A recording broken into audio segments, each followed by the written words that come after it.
ಕುಡಿದ ಅಮಲಿನಲ್ಲಿ ಚಾಲಕ ಬೇಕಾಬಿಟ್ಟಿ ಕಾರು ಚಾಲನೆ ಮಾಡಿ 4 ಕಾರುಗಳಿಗೆ ಡಿಕ್ಕಿ ಹೊಡೆದು ಸರಣಿ ಅಪಘಾತ ಸಂಭವಿಸಿದ್ದು 4 ಕಾರುಗಳು ಜಖಂ ಆಗಿರುವ ಘಟನೆ ಚಿಕ್ಕಮಗಳೂರು ಜಿಲ್ಲೆಯ ಮೂಡಿಗೆರೆ ತಾಲೂಕಿನ ಕೃಷ್ಣಾಪುರ ಗ್ರಾಮದ ಬಳಿ ನಡೆದಿದೆ.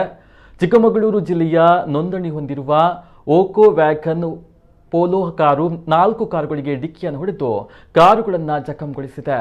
ಅಷ್ಟೇ ಅಲ್ಲದೆ ವೇಗವಾಗಿದ್ದ ಕಾರು ಅಪಘಾತಕ್ಕೆ ಈಡಾಗ್ತಾ ಇದ್ದಂತೆ ಕಾರಿನ ಮುಂಭಾಗದ ಟೈರ್ಗಳು ಕಳಚಿ ಬಿದ್ದಿವೆ. ಅದೃಷ್ಟವಶಾತ್ ಯಾವುದೇ ಪ್ರಾಣಹಾನಿ ಸಂಭವಿಸಿಲ್ಲ. ಕಾರ್ನಲ್ಲಿ ಇದ್ದ ಚಾಲಕ ಸಂಪೂರ್ಣ ಪಾನಮತ್ತನಾಗಿದ್ದರಿಂದ ಈ ರೀತಿಯ ಅವಘಡ ಸಂಭವಿಸಿದೆ ಎಂದು ಸ್ಥಳೀಯರು ಮಾಹಿತಿಯನ್ನು ನೀಡಿದ್ದಾರೆ. ಅಲ್ಲದೆ ಅಷ್ಟು ವೇಗವಾಗಿದ್ದ ಕಾರು 4 ಕಾರುಗಳಿಗೆ ಡಿಕ್ಕಿ ಹೊಡೆದರೂ ಚಾಲಕ ಪ್ರಾಣಾಪಾಯದಿಂದ ಪಾರಾಗಿದ್ದಾನೆ. ಕಾರ್ನಲ್ಲಿದ್ದ ಏರ್ ಬ್ಯಾಗ್ ಓಪನ್ ಆಗಿದ್ದರಿಂದ ಚಾಲಕ ಪ್ರಾಣಾಪಾಯದಿಂದ ಪಾರಾಗಿದ್ದಾನೆ.